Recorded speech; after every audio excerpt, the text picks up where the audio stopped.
नमस्कार, स्वागत है आपका। मैं हूं आपके साथ सुमित झा। आप देख रहे हैं खास शो हर तस्वीर में कहानी है। झारखंड की महिलाएं हर दिन नया इतिहास रच रही हैं। इसी कड़ी में आज बात रांची की रोशनी की करेंगे। ये महज एक नाम नहीं, बल्कि इस नाम के पीछे 15 महिलाओं के रोजगार का राज छुपा है।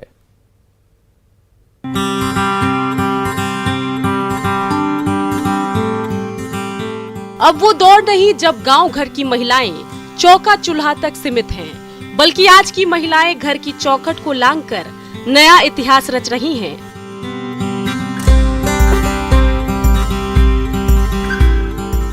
आज बात इस बदलते दौर की महिलाओं की करेंगे। रांची की और मांझी की हुटूप गांव की रहने वाली ये महिलाएं साल 2019 से पहले या तो हाउसवाइफ थीं या रोजगार के लिए रेजा कूली का काम किया करती थीं। लेकिन आज 15 महिलाओं के इस समूह को रांची की रोशनी के नाम से नई पहचान मिल गई है। ये तमाम महिलाएं सोलर एलईडी लाइट बनाने का काम करती हैं। छोटी छोटी कभी जरूरत को भी पूरा नहीं कर पाते थे हम लोग बच्चे का। हम लोग जब से ये काम कर रहे हैं, हम लोग का जिंदगी में बदलाव आ गया है। जीवन में हम लोग पति पत्नी दोनों काम कर रहे हैं। इसमें हम लोग को अच्छा भी लग रहा है। बाहर से काम कर रहे हैं, निकल रहे हैं। पहले हम लोग घर में ही रहते थे। बोतल में बंद बत्ती के इस रोजगार ने इन महिलाओं के जीवन को खुशियों से रोशन कर दिया है। कभी ये सब कुछ उनके लिए सपना था, लेकिन उनकी मेहनत और सोच ने इसे हकीकत में बदल दिया। हाउसवाइफ थे, अब इधर आते हैं एलईडी में काम करने के लिए, यानी बनाने के लिए। रांची की रोशनी में बहुत ही अच्छा लगता है। यहाँ आके जो घर में रहते थे, अब बाहर में भी आना जाना शुरू हो गया तो बहुत अच्छा लगता है। और सभी दीदी सब कोई बहुत ही अच्छे तरह से यहाँ का काम कर लेते हैं, लाइट उट बना लेते हैं। झारखंड की महिला समूह की चर्चा देश के प्रधानमंत्री नरेंद्र मोदी भी कई बार कर चुके हैं। चर्चा होना लाजमी भी है, खासकर तब जब गांव घर की महिलाएं आत्मनिर्भर भारत के सपनों को साकार करने की दिशा में हर रोज एक कदम बढ़ाए। गोपालगंज के नवविवाहित अफसर दंपति ने हनीमून का वक्त गांव के बच्चों पर कुर्बान कर दिया। दोनों ने ऐसी पाठशाला खोली जहां गरीब बच्चों के भविष्य को संवारा जा रहा है।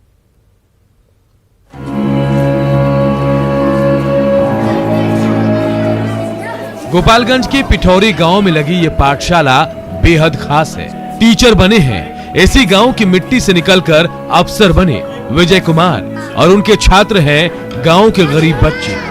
2014 बैच के आईआरएस विजय कुमार की शादी बीते हफ्ते यूपी की पीसीएस अफसर नेहा त्रिवेदी से हुई थी। लेकिन नव दंपत्ति ने शादी के बाद हनीमून पर जाने के बजाय वो समय गांव के बच्चों को देने का फैसला लिया और इस तरह पड़ी AIM क्लास की नींव। तक ये 1 से लेकर 10 तक क्लास के लिए है। इसको हम आगे भी बढ़ाएंगे और ये पूरी तरीके से एक निःशुल्क प्रक्रिया है और इसमें हम लोग ऑनलाइन प्लस ऑफलाइन दोनों मोड में हम लोग कराएंगे। पर जो एजुकेशन सिस्टम है वो नहीं पहुंच पा रहा है, उन तक हमें पहुंचकर और उन लोगों को शिक्षा की उन चीज़ों को बताना है जिससे वो पाकर एक जागरूक बच्चे बने, बल्कि हर वो एग्जाम क्वालिफाई कर सकें जो वो क्वालिफाई करना चाहते हैं, जो भी उनके जीवन का लक्ष्य है। मेरा मतलब है पिठौरी गांव के जयनाथ यादव ने बेहद कठिन हालात में अपने बच्चों को पढ़ाया लिखाया था।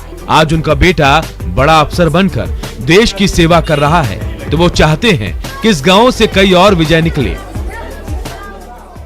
बच्चों को, जिन बच्चों के पास पैसा नहीं है, उन बच्चों को अच्छे से हम चाहते हैं कि बढ़िया से कम भी पैसे न लगे, निःशुल्क बच्चे पढ़े, अच्छा उनको भावी जीवन के लिए सफल होकर बच्चे।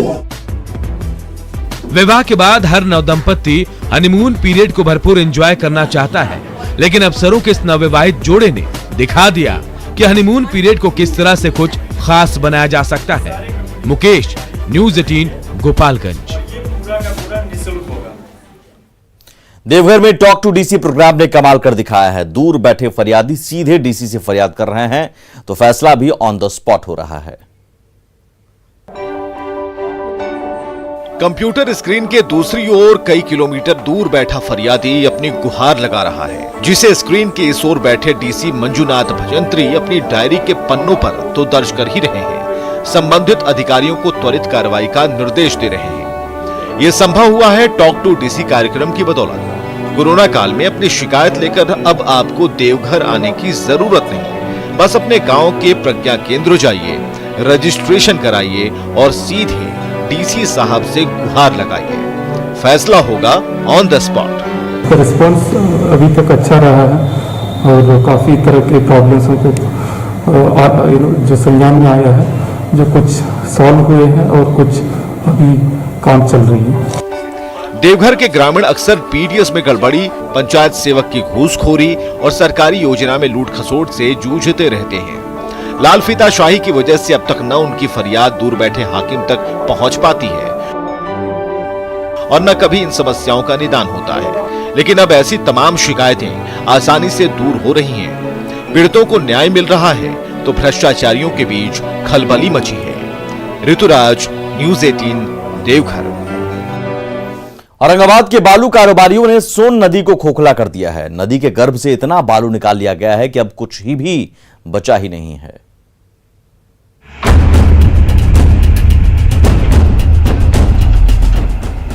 कभी पानी से लबालब रहने वाला सोन नदी का औरंगाबाद के बालू माफिया ने आज ये हाल कर रखा है।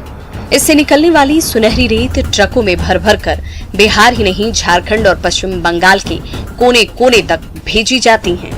तो ज्यादा मुनाफे के लालच में एनजीटी के आदेशों का उल्लंघन करते हुए ये बड़ी बड़ी मशीनें दिन रात सोन नदी के गर्भ को भेदती रहती हैं, जिससे क्विंटल के क्विंटल बालू निकलता रहता है। देखिए यहाँ पे 3 फुट गवर्नमेंट से या भारत सरकार से अलॉटमेंट है और यहाँ पे 25 फुट 20 फुट खुदाई किया जा रहा है। साथ ही जो अंडर बॉडी गाड़ी लोडिंग होता है उसके बजाय पूरी ओवरलोडिंग में बालू जा रही है गाड़ी। नियम कायदों को ताक पर रखकर जिस तरह से सोन नदी से दिन रात बालू का दोहन हो रहा है, उससे बालू कारोबारी तो मोटा मुनाफा जरूर कमा रहे हैं, लेकिन सरकारी खजाने को खूब नुकसान हो रहा है। ऐसे में खनन महकमे ने कमर कस ली है। हर एक जिले में जो भी लघु खनिज है, बालू पत्थर का अवैध खनन, परिवहन, भंडारण जो इलीगल हो रहे हैं, उसकी जांच कर उसके विरुद्ध कड़ी कार्रवाई करने का निर्देश दिया। एक तरफ बालू कारोबारियों के मुनाफे की चाहत बढ़ती जा रही है, तो दूसरी तरफ इस मुनाफे की चाहत में सोन नदी भीतर ही भीतर खोखली होती चली जा रही है। संजय, न्यूज़ 18, औरंगाबाद। पटना में एक बार फिर से चारों ओर बैंड बाजे की धुन सुनाई देने लगी है, तो इस पर आश्रित कारीगरों के घर का चूल्हा भी फिर से जलने लगा है।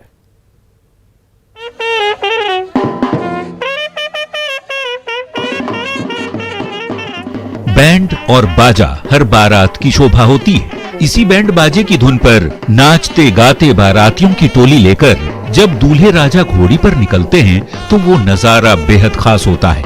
लगन के सीजन में तो बैंड बाजे की ये धुन हर किसी को मदहोश कर देती है, लेकिन कोरोना काल में जब से शादी ब्याह का रंग ढंग बदला, तब से बैंड बाजे की धुन भी खामोश पड़ी है। हालांकि अब अनलॉक के दौर में छूट मिलनी शुरू हुई है, तो बैंड बाजा बजाकर पेट पालने वाले कारीगरों के घर में भी चूल्हा जलने लगा है। वैसे सालाना टर्नओवर हम लोग का रहता है 4 से 5 लाख का रहता है, लेकिन अभी तो थोड़ा सा है, इसमें बीच में हम लोग डाउन हो गए थे। अब तो थोड़ा सा कुछ पटरी पर हम लोग बिजनेस आया है, लेकिन हम थोड़ा सा अच्छा फीलिंग कर रहे हैं। करबिगहिया की इस सड़क पर बैंड बाजे की दर्जनों दुकानें खुली हैं। यही वो रथ है जिस पर सवार होकर जब दूल्हे राजा निकलेंगे तो उस नजारे से नजर ही नहीं हटेगी। तो लाइट, साउंड और गाने बजाने का हर वो साजो सामान यहाँ उपलब्ध है जो किसी भी महफिल में 4 चांद लगा सकता है। लेकिन इन उपकरणों को चलाने वाले कारीगरों को आज भी पेट भरने की चिंता सता रही है। हाँ, थोड़ा बहुत हो रहा है। अरे कम से कम जैसे आदमी को तिनके का सहारा मिल गया ही कम है।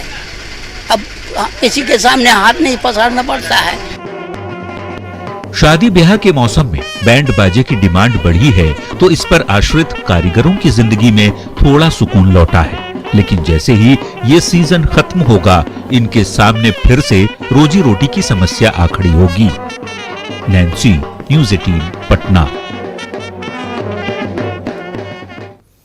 गया में टमटम पर अनोखी बारात निकली। इस दहेज मुक्त शादी के आयोजन में लड़की और लड़के वालों ने मिलजुल कर हिस्सा लिया।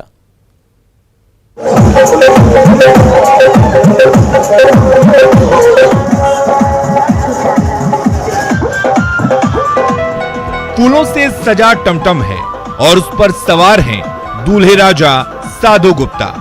वो अपनी ही गांव की गलियों में निकल पड़े हैं अपनी बारात लेकर। जहानाबाद के मटिहानी गांव में कुछ इस तरह से हो रही है दूल्हा साधु और दुल्हन प्रीति की दहेज मुक्त शादी। इस जलसे में न लड़के वालों की ठसक दिख रही है, न लड़की वालों का कोई भेद नजर आ रहा है। बस है तो प्रेम और स्नेह की डोर और उससे गूंथा बेटियों को आगे बढ़ाने का संकल्प। उसका हम विरोध करते हैं, हम बेटियों को बढ़ावा देना चाहते हैं और आने वाले समय में दहेज प्रथा का विरोध करते हुए इसको मिटाना चाहते हैं, इसलिए हम जंग छेड़ रहे हैं। इस दहेज मुक्त शादी का गवाह बना पूरा गांव आज नाच रहा है, गा रहा है और जमकर खुशियां मना रहा है। तो दूल्हे के घर वाले भी पूरी तरह से इस फैसले के साथ हैं। हम तो यही कहेंगे कि मेरा भाई जो संकल्प लिया है दहेज मुक्त ब्याह करने के लिए, ऐसा सभी भाइयों और माता पिता को सोच हो तो कर सके तो बहुत अच्छी की बात है।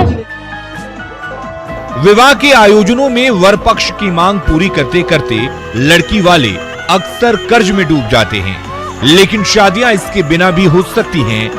साधु और प्रीति का ये विवाह समारोह यही संदेश देता है। अरुण, न्यूज़ 18 गया। पटना के रेल यात्रियों का बोझ ढोने वाले कुली अब चाय बेचकर रोजी रोटी चला रहे हैं। कोरोना ने ऐसी चुनौती खड़ी की कि कुलियों को भी जीने का रास्ता बदलना पड़ा है।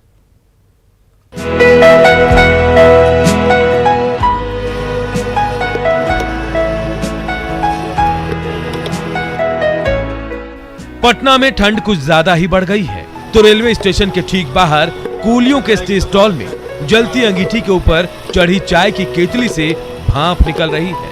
लंबे सफर पर जाने वाले यात्री यहाँ चाय की गर्मा गर्म चुस्की लेते हैं और फिर ट्रेन पकड़ने रेलवे स्टेशन की ओर बढ़ चले जाते हैं।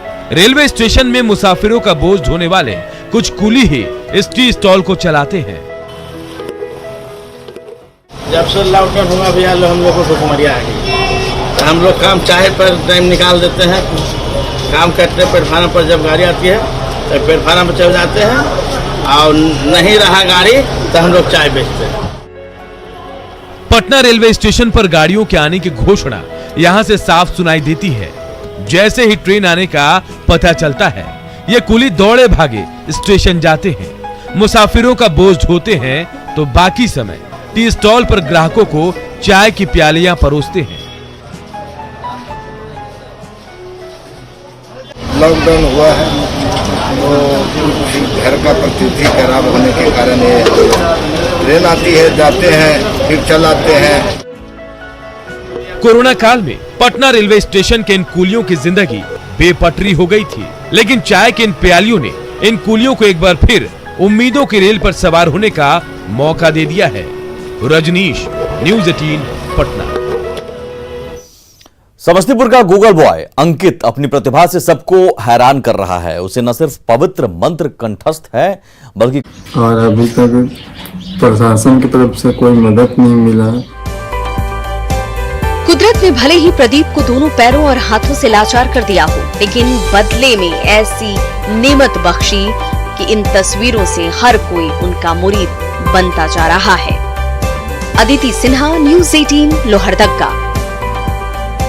बोधगया के महाबोधि मंदिर में देसी पर्यटक तो पहुंच रहे हैं, लेकिन विदेशी पर्यटकों के नहीं आने से टूरिस्ट गाइड के घर का चूल्हा नहीं जल रहा है।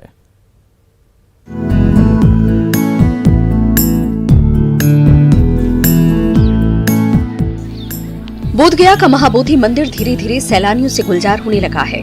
अनलॉक के दौर में बिहार और आसपास के राज्यों में से तो पर्यटकों का आना शुरू हुआ है, लेकिन विदेशी उड़ान पर रोक की वजह से विदेशी मेहमान नहीं पहुंच पा रहे। तो कभी उन्हें गया के इतिहास और भूगोल की जानकारी देकर रोजी रोटी चलाने वाले इन टूरिस्ट गाइड्स के सामने फाका कशी की नौबत आ गई है। पर्यटक जो आते थे तो चेहरे पे ऐसे ही खुशी रहती थी और अभी जो आप जो देख रही है बनावटी खुशी है। लेकिन काफ़ी दयनीय स्थिति है लोगों की, जितने भी गाइड्स हैं काफ़ी दयनीय स्थिति है। बच्चों का सरवाइव कर पाना, स्कूल का फीस दे पाना, घर का सरवाइव करना काफ़ी कठिन हो चुका है। बोधगया की इसी धरती पर महात्मा बुद्ध ने दुनिया को शांति का संदेश दिया था। इस मिट्टी को नमन करने के लिए कभी यहाँ हर साल दुनिया भर से पर्यटकों का तांता लगा रहता था, तो उन्हें रास्ता दिखाकर इन टूरिस्ट गाइड्स की रोजी रोटी चलती थी। लेकिन कोरोना काल में सब कुछ बंद पड़ा है।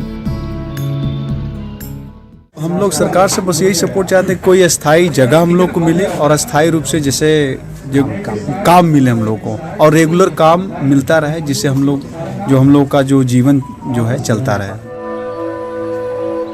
बोधगया की पावन धरती पूरी दुनिया को रास्ता दिखा चुकी है, लेकिन दुर्भाग्य है कि इस धरती के ये लाल आज दाने दाने को मोहताज हो गए हैं। एलन लीली, न्यूज़ 18 गया।